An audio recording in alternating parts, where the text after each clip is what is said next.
Janet Soskice, welcome to the Center of Theological Inquiry, where you're in residence. Thank you. As a visiting scholar. You've come from the University of Cambridge, where you're Professor of Philosophical Theology.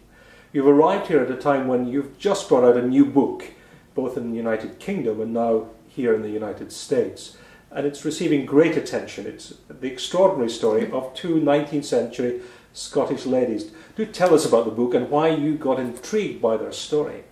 Well, I mean, this is a true story, and they're not only Scottish but Presbyterian, so it's very great to be at home in Princeton. But these two ladies, born in the 1840s, twin sisters, were great travellers, and their father, their mother died giving birth to them, and their father encouraged them to learn languages and travel. And when they were both widowed, one had been married to a Cambridge don, and when they were both widowed in 1892, they decided to make a trip they'd longed to go to St. Catherine's at Mount Sinai. And someone told them that there were Syriac manuscripts that hadn't been discovered or looked at there that might be the most ancient in the world. Now, everyone knew about von Tischendorf and the Codex Sinaiticus coming from there, but the twin who'd just been widowed, Agnes, learned Syriac in the 9 months between her husband's death and their going, and she did discover a very important manuscript of the Gospels, the oldest Syriac Gospels that we possess. And then there was much more of their exciting life after that. This was a monastery in the Sinai Desert, yes. Mm-hmm. that had these ancient manuscripts. Mm-hmm. How did the monks looking after this monastery react to these two Scottish Presbyterian ladies? Very well. I mean, part of the story is the great quest for manuscripts that goes on in the 19th century, because it was only really then that ordinary people began to realize that, say, the King James Bible was based on Greek manuscripts that weren't really that old. And so it's a real question, how old could you find manuscripts, physical manuscripts of the Bible? So the monks had had a fair... Tischendorf was sort of one of the first to get there. But they'd had a fair few scholars come by, and the monks were very wary of them because, frankly, scholars stole things.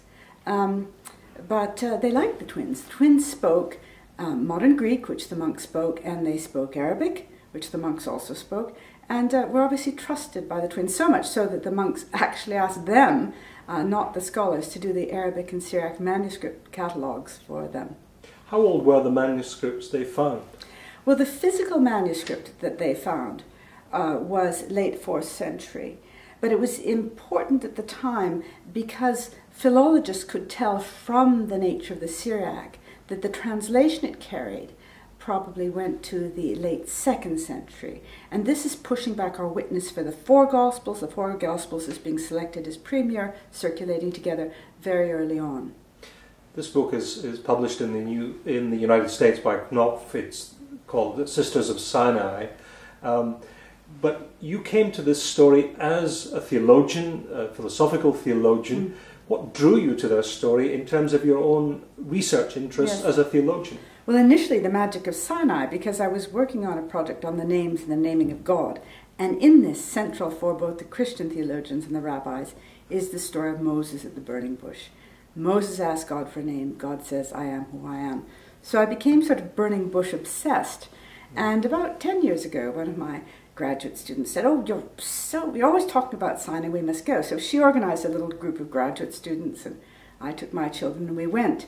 And I think when I came back to Cambridge, people probably from the Presbyterian College said, well, of course you've heard of Mrs. Gibson and Mrs. Lewis. And I hadn't, and I became fascinated with their story. I mean, that being said, I had taught a lot about biblical interpretation and authority. I'd lectured on Calvin and on Knox. I am of Scottish descent myself. And there were just all kinds of things that fit into the puzzle that made me think, yes, I'd really like to write this book. Did you learn something from them about your own passion for these questions as a research scholar? I did. I also had confirmation. The confirmation of following your nose, of really sticking up for what you believe in, and terrifically of hope, a fusion of truth and hope. I mean, one thing that's striking even to Christians today is this hope that they had. Their life was not always a bed of roses, but they always felt that God had a plan for them, somehow it would be seen true, and they must just be faithful to it, whatever it might be. And of course they didn't have much of an idea what it might be. That was very, very encouraging. We are at a Center of Theological Inquiry. In other words, this is a place for search and discovery. So they were very much in that tradition of search and discovery.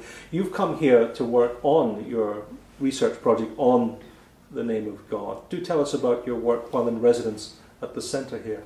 Yes, well, it is the naming and the unnamability of God. And as I say, it begins with the burning bush. And it's striking how important this is, not just for the Christian theologians, but for the rabbis as well. Because in some sense, God is the Holy One of Israel. How can God be named? Yet, especially if you're Jew, to call upon the name of the Lord is to pray. So how can God be named? And a lot of this discussion of the divine names and whether God is nameable at all, I've discovered it really goes back to the Jewish roots of Christianity. Now, we've been sort of told a story that it comes from the Greek side, that the Jewish part was quickly discarded and we went over to the Greek side, and then names came out and we get these classical names of God. God is one, God is omnipotent, God is omniscient, and that this is a kind of metaphysical defacement of the biblical God. I think the story is much more complicated than that. I think these names, and you notice I'm calling them names, not attributes, come from a deep piety and reverence for God, and are not the names of God who's distant or over and against us. That's what I'm exploring. You're in residence with fellow scholars at the Center of Theological Inquiry here. Some are theologians, some are biblical scholars, some are literary scholars.